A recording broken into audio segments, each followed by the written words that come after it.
Most women have no idea where to start, especially when it comes to glowing up over 30s, over 40s, right?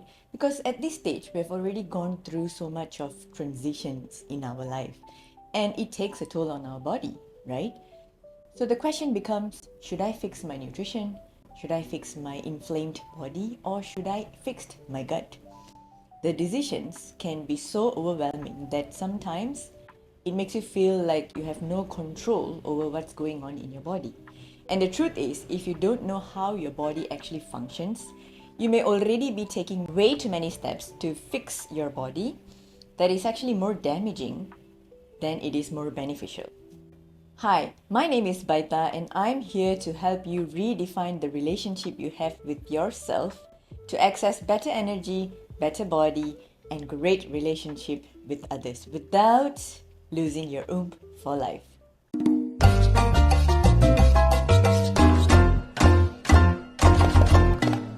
Today in the Glow Up series, we are going to dive deep into the 3 simple steps nutrition framework that I use to guide my clients. The downsides of this formula is that there's no back and forth with miserable diets, there's no tasteless meals, and you get to repeat this framework no matter how many times you fall off your track. And if you put your 100% focus and energy into this, you will never have to repeat these steps ever again. And how cool is that, right? For each steps of this framework, we'll cover concepts for each steps, why each step is so crucial, and practical tips that actually make these steps effortless, and how quickly it works more than any diets. By the way, if you're new to my channel and if you're watching this video and wondering, I don't want to make these mistakes that shrinks my glow up, then watch this other video that I speak elaborately about the 5 nervous system mistakes that you're already making that is secretly sabotaging your glow up. Now, most of us are told to subscribe to certain diets, certain routines, certain lifestyles, not realizing that the body actually has an innate intelligence that sends out signals, helps us heal, makes us reproduce, and has its own protective mechanism. It's almost like we are approaching our nutrition, right? Like trying to fix this IKEA shelf. Trying to fix it without reading the manual. Let's avoid this, especially when we are approaching our bodies, shall we? This 3-step glow up nutrition formula, right, the framework, is not about shrinking more food, shrinking your body, or shrinking food groups. It is about synchronizing what works best for your biology with what is available to you, making it the best option for you. For example, let's say you're born in this part of the world like me. I may not have access to authentic Mediterranean food that are excellent choices for leaner meals. Or maybe you were born in the US but you have no access to certain tropical fruits that are available from where I am from. For example, rambutan helps you diversify your gut microbiome. I mean, these are just examples. Keeping that in mind, here are the 3 simple steps when it comes to glow up nutrition. Bear in mind that I will not be suggesting certain diets because no one diet is going to be working for every one of you. But if you apply these principles, it will be instrumental no matter what diet you subscribe to. So let's go to step 1. Step 1 is all about detoxing the need. This step requires you to cut off the need rather than cutting off certain food groups. The idea behind this step is to prioritize nourishment over removing certain foods and labeling them as good or bad. And I'm telling you, with all the love that I have for you, but most women cut off certain food groups like carbs, fats, thinking that these foods are the ones that are doing the damages when they are dieting especially. And at the first sign of stress, they fall back into the cycle of making themselves feel good again by binging, stress eating, emotionally eating the very food that they cut off. This leads to more guilt and wondering why we keep getting ourselves stuck in this cycle. So this step sets you free from this vicious cycle. Instead of going hard or going nothing mentality, this step demands the higher version of you. To be mindful where the stress comes from and why you turn to certain food habits whenever these kinds of stress shows up. Trying to fix the trigger, the emotion, with food is like pouring water instead of fuel in the car. It doesn't really help. And most times, when stress is activated, I find that the word activation is better than triggers, right? When you're going through some sort of stress, maybe an emotion, maybe a feeling, maybe a space of discomfort, you may feel angry, frustration, irritated, whatever it is that you're feeling. You have to make space for it because from them comes cravings. Craving is not just your physical hunger, but it's your emotional hunger. So in this case, you must name the emotion that you're feeling, the feeling that keeps you in the emotion, craving, binging, emotionally eat this cycle, right? So this step requires you to, instead of constantly trying to replace your emotional triggers or stresses with quick fixes such as ultra-processed foods, hyperpalatable foods that actually spike your blood sugar in this case, increasing more cravings, disrupting your gut lining and signals, keeping your nervous system on hyper alert, what we do is we try to find out the root cause of what is causing the cravings. Whenever situations are unfavorable for you, that is contributing or activating these stresses, maybe it's work, maybe it's kids, maybe it's your relationship, home, whatever it is, instead of choosing this type of food as your go-to that spikes your blood sugar, you choose this moment to pause. You choose this moment to notice, and you are creating space for these emotions to be felt. And at this point, you can choose nourishment over binging or emotionally eating or stress eating. This space that you create, right, to reflect is where your nervous system finally feels safe to process these emotions and trying to understand what you're actually feeling and trying to help you navigate rather than, going back into the habits of binging, stress eating, and emotionally eating. Practical tips at this stage is to reduce and eventually clear out all ultra-processed snacks at home. This could mean removing all those snacks that you have stored in the fridge or hiding in the closet. Minimizing inflammatory oils, additives, and excessive sugar at home.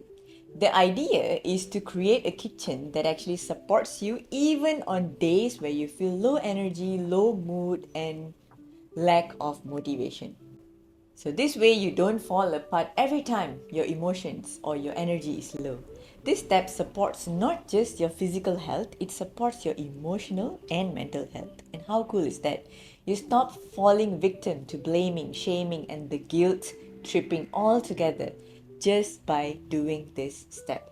And this step must be practiced at least for 21 days until it becomes a habit, until it becomes a routine, until it becomes part of your behavior and eventually becomes the part of your identity that goes on autopilot.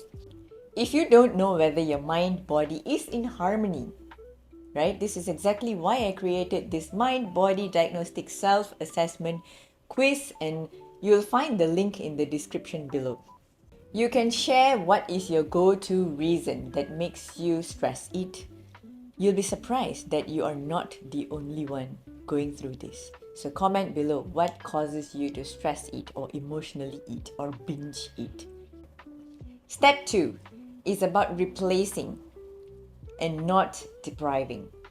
This step is all about replacement rather than depriving you from certain foods. This is especially good if you are craving something, right? So when you are craving something, you're going to swap it for a healthier version. This step is important, especially when you have food cravings that often lead to unstable blood sugar, energy crashes, or constant stress triggers. Restrictive diets, right, can lead to more cravings, more emotionally eating, and makes you feel like you're not disciplined enough or in control of your own self. What this step really does is that it swaps your old foods with healthier version. For example, if let's say you are prone to snacking, right? Snacking on chips or something that is simply ultra processed, whatever it is, right? Instead of completely cutting off the snacks, this step helps you swap your food for healthier version of snacks. Maybe it's chia pudding, or maybe it's wholesome nuts, or maybe it's simply fruits, supporting your blood sugar, your gut lining, and your energy. I'm not saying cravings are bad, per se, but consistently having cravings can be tough to remove, especially when you have heavy restrictive diets. If removal of craving is essential for you, right? Start by slowly replacing healthier version of wholesome options that stabilizes your blood sugar, heals your gut microbiome, and when the blood sugar is under control, when the gut microbiome is back into balance, right? You'll notice that your craving slowly moves away, and not having sugar cravings, right? It can feel so good because it takes off so much of energy from you. Practical steps in this stage would be replacing ultra processed snacks that you have at home with whole food based snacks that are high in protein and fiber rich combinations. What you can do is you can replace refined oils at home with a more stable, wholesome food options like avocado oil or olive oil that are higher in omega-3 compositions. And replace empty carbs with carbs that come with fiber and minerals. So instead of going for ultra processed snacks, you can go for maybe oat cracker. Just an example. You can comment even down below. What are the healthier options of snacks that you have or even thinking of right now? Because once you put it in here in the comments, your body registers this and it tries to work on it. So that's what we're trying to do. While implementing this second step, right, you'll start noticing fewer energy crashes, less emotional eating, more stable moods. And the feeling of not thinking of what do I eat now? I feel like I want to munch on something. I feel like snacking all day long is so liberating. Like you're removing your huge psychological burden off your shoulders. Step 3 is all about refining. This is where actual glow up happens. Most women think that refining is starting over. In fact, it is actually a misconception. If anything, this step is all about customizing and making it uniquely yours. This step is all about making nutrition really fun and enjoyable, removing stress out of the equation. And this is the step where you get to explore, play with recipes, and simple meal planning. This is where you get to explore different types of fibers available, different types of good carbs available, fermented foods, probiotics, playing with the recipes based on your personal preferences and requirements. Meal prepping comes here. You already have a rough idea on what your body responds to while letting the gut microbiome heal and diversify. Meal prepping can be such awesome tool because it saves so much time per week. It saves hours of your week. It reduces mental load, your scatters, the indecision that comes from what do I eat today? What am I going to do later for dinner? Things like that. It preserves energy for other activities. And as a result, you increase your productivity. Now, who doesn't want that, right? In yoga, we have this term called aparigra, right? It's called non-attachment. This is why I say real glow up doesn't make you feel obsessed with food and count your calories and checking your weight every other meal. It allows you to feel and experience food freedom and takes you off the food obsession and being scared of food and unlocks your energy and living fully.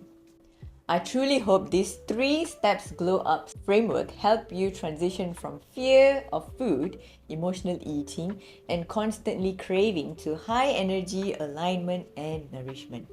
Make sure to follow me on this channel so you don't miss out on the Glow Up series where I walk you through 6 key pillars because I truly want you to glow along with me. So I'll see you in the next video.